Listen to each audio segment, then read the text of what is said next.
Apple company के founder Steve jobs, जो कि एक ब्रिलियंट लीडर रह चुके हैं। तो क्या ऐसा हो सकता है कि जो बातें स्टीव जॉब्स ने अपने जीवन के 50 सालों में सीखी हो वो आप सिर्फ 15 मिनट में सीख पाओ?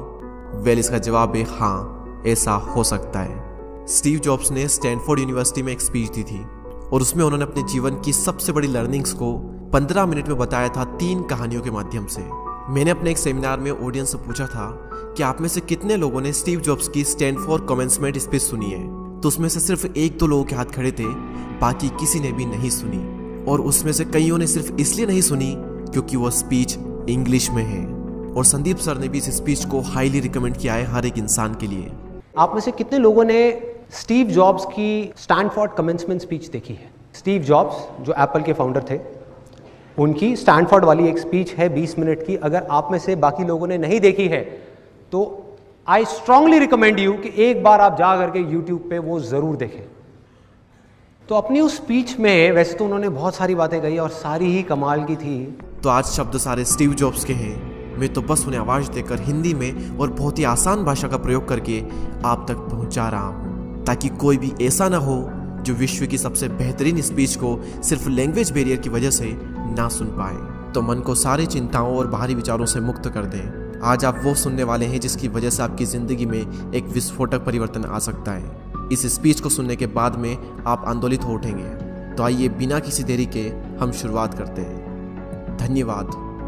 आज विश्व के सबसे बेहतरीन विश्वविद्यालय में से एक के दीक्षांत समारोह में आप सभी के साथ होना मेरे लिए सम्मान की बात है। मैं आपको सच बताना चाहता हूँ, मैं कभी किसी कॉलेज से पास नहीं हुआ और आज पहली बार मैं किसी कॉलेज ग्रेजुएशन समारोह के इतने नज़दीक तक पहुँचा हूँ।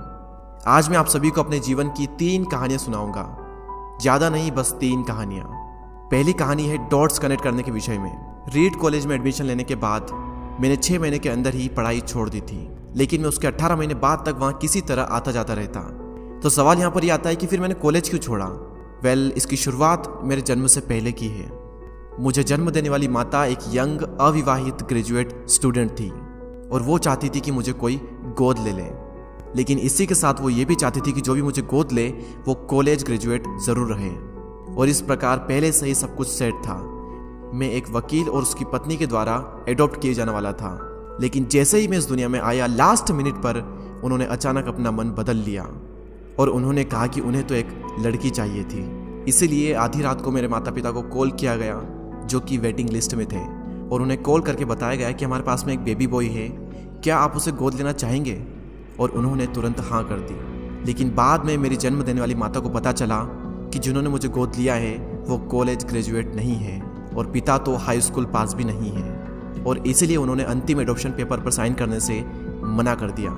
लेकिन फिर कुछ ही महीने बाद मेरे होने वाले माता पिता ने मेरी माँ को वचन दिया कि हम इसे कॉलेज ज़रूर भेजेंगे, और इस वजह से उसकी माता मान गई और फिर मुझे अडॉप्ट कर लिया गया। और कुछ इस तरह मेरी ज़िंदगी की शुरुआत हुई। और 17 वर्ष के बाद में मैं कॉलेज गया, लेकिन गलती से मैंने स्टैनफोर्ड जैसा ही एक महंगा कॉलेज चुन लिया। मेरे वर्किंग माता पिता की सारी पूंजी पढ़ाई में खर्च होने लगी और 6 महीने बाद मुझे इस पढ़ाई का कोई भी महत्व नहीं दिखाई दे रहा था। मुझे कोई आइडिया नहीं था कि मैं अपनी ज़िंदगी में क्या करना चाहता हूँ। कोई आइडिया नहीं था कि किस तरीके से कॉलेज मेरी मदद करेगा अपनी ज़िंदगी में कुछ करने के लिए। और यहाँ पर मैं अपने माता पिता की जीवन भर की पूंजी पढ़ाई में खर्च करता जा रहा हूँ। और इसीलिए मैंने कॉलेज ड्रॉप आउट करने का डिसीजन लिया और यही सोचा कि जो होगा अच्छा होगा। उस समय मुझे ये चीज़ बहुत ही डरावनी लगी, लेकिन जब बीते समय को आज मैं देखता हूँ तो मुझे लगता है कि ये मेरी ज़िंदगी का सबसे बेस्ट डिसीजन था। वो कैसे, मैं आपको अभी बताता हूँ। जैसे ही मैंने कॉलेज ड्रॉप आउट किया था तो मैंने उन क्लासेस को करना छोड़ दिया था जिसमें मेरा इंटरेस्ट नहीं था, और मैं केवल उन्हीं क्लासेस को करता था जिसमें मेरा इंटरेस्ट था। और ये सब कुछ करना कोई इतना आसान भी नहीं था, क्योंकि मेरे पास रहने के लिए कोई कमरा नहीं था। इसलिए दोस्तों के कमरों में मैं ज़मीन पर सोता था। मैं कोक की बोतलों को लौटा कर मिलने वाले पैसों से खाना खाता था। मैं हर संडे 7 मील पैदल चलकर हरे कृष्णा मंदिर जाता था, जिससे कि हफ्ते में कम से कम एक बार मैं पेट भरकर खाना खा सकूं, और ये मुझे बहुत ही अच्छा लगता था। अब मैं आपको बताता हूँ कि क्यों कॉलेज ड्रॉप आउट करना मेरी ज़िंदगी का सबसे बेस्ट डिसीजन था। उस समय रीड कॉलेज देश की सबसे अच्छी जगह थी जहाँ कैलीग्राफी सिखाई जाती थी।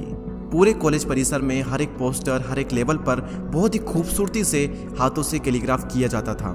और क्योंकि मैं कॉलेज छोड़ चुका था, इसलिए मुझे सामान्य क्लासेस करने की कोई आवश्यकता नहीं थी। तो मैंने निर्णय लिया कि मैं कैलीग्राफी की क्लासेस करूंगा और इसे अच्छी तरीके से सीखूंगा। तो मैंने सेरिफ और सैंस सेरिफ टाइप फेसेस के बारे में सीखा, अलग अलग अक्षरों के बीच में स्पेस वेरी करना सीखा, और किसी अच्छी टाइपोग्राफी को क्या अच्छा बनाती है यह भी मैंने सीखा।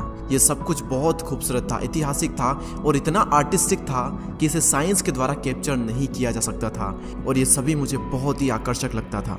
उस समय मेरा ऐसा कोई भी विचार नहीं था कि मैं इन चीज़ों का प्रयोग कभी अपने जीवन में करूंगा, लेकिन जब 10 साल बाद हम अपना पहला मैकिंटोश कंप्यूटर बना रहे थे तब मैंने इसे मैक में डिज़ाइन कर दिया, और यह बहुत ही खूबसूरत टाइपोग्राफी वाला विश्व का पहला कंप्यूटर बन गया।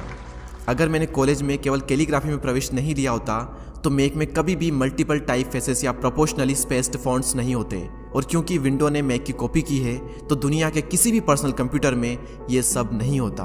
अवश्य ही जब मैं कॉलेज में था तो भविष्य को देखकर इन डॉट्स को कनेक्ट करना असंभव था, लेकिन जब 10 साल बाद में बीते समय को देखता हूँ तो मुझे सब कुछ क्लियर नजर आता है। आप केवल पीछे देखकर ही डॉट्स को कनेक्ट कर सकते हो, इसीलिए आपको विश्वास करना होगा कि अभी जो भी हो रहा है वो आगे चलकर किसी न किसी तरह से आपके फ्यूचर से कनेक्ट हो जाएगा। आपको किसी न किसी में तो विश्वास करना ही होगा, अपने गट्स में, अपने भाग्य पर, अपने जीवन पर या फिर अपने कर्मों पर।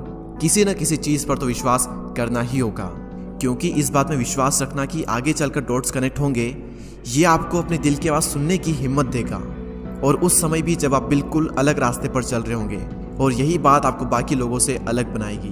तो मेरी पहली कहानी से सबसे बड़ी सीख यही है कि जो हो रहा है वो अच्छे के लिए हो रहा है, और अभी आप जो भी कर रहे हैं वो आगे चलकर आपके किसी न किसी काम जरूर आएगा। आप बस अपने आप में विश्वास रखकर करते जाइए जो कर रहे हैं। मेरी दूसरी कहानी लव और लॉस के विषय में है। मैं बहुत ही सौभाग्यशाली था कि जिससे मैं प्यार करता था वह मुझे जल्द ही मिल गई। वॉज और मैंने अपने पिता के गैराज से एप्पल की शुरुआत की थी जब मैं 20 साल का था, और हमने बहुत मेहनत की, और 10 साल में एप्पल कंपनी 2 लोगों से बढ़कर $2 बिलियन और 4000 लोगों की कंपनी हो गई। हमने अभी 1 साल पहले ही मैकिंटोश रिलीज किया और मैं 30 साल का हो गया था, और कंपनी ने मुझे निकाल दिया। आप सभी लोग सोच रहे होंगे कि अपनी ही बनाई हुई कंपनी से मुझे कैसे निकाल दिया।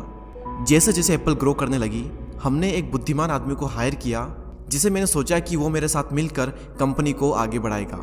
पहले 1 साल सब कुछ ठीक चल रहा था, लेकिन फिर उसके बाद कंपनी के फ्यूचर विजन को लेकर हम दोनों में विवाद होने लगे, और बात बोर्ड ऑफ डायरेक्टर तक पहुंच गई, और उन लोगों ने उसका साथ दिया, और इस तरीके से 30 वर्ष की आयु में मुझे अपनी ही कंपनी से निकाल दिया गया।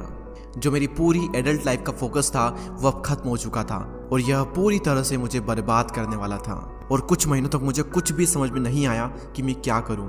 मैं एक बहुत बड़ा पब्लिक फेलियर था, और एक बार तो मैंने वैली छोड़कर जाने का भी सोचा, लेकिन धीरे धीरे मुझे एहसास हुआ कि मैं जो काम करता हूँ मैं उसके लिए अभी भी पैशनेट हूँ। एप्पल में जो कुछ भी हुआ उसकी वजह से मेरे पैशन में थोड़ी भी कमी नहीं आई। मुझे उन्होंने अस्वीकार कर दिया, लेकिन फिर भी मैं अपने काम से प्यार करता हूँ, और इसीलिए मैंने एक बार फिर से शुरुआत करने की सोची। मैं उस वक्त ये नहीं देख पाया था, लेकिन अब मुझे लगता है कि एप्पल से निकाले जाने से अच्छा मेरे साथ कुछ और हो ही नहीं सकता था। सफल होने का बोझ अब बिगिनर होने के हल्केपन में बदल चुका था। मैं एक बार फिर से स्वयं को बहुत ही हल्का महसूस कर रहा था, और इसी आज़ादी की वजह से मैं अपने जीवन के सबसे क्रिएटिव पीरियड में चला गया। अगले 5 सालों में मैंने कंपनी नेक्स्ट और दूसरी कंपनी पिक्सर शुरू कर दी, और इसी दौरान मैं एक बहुत ही अद्भुत महिला से मिला जो कि आगे चलकर मेरी पत्नी बनी। पिक्सर ने विश्व की पहली computer animated movie toy story बनाई, और आज के समय यह दुनिया का सबसे सफल एनिमेशन स्टूडियो है।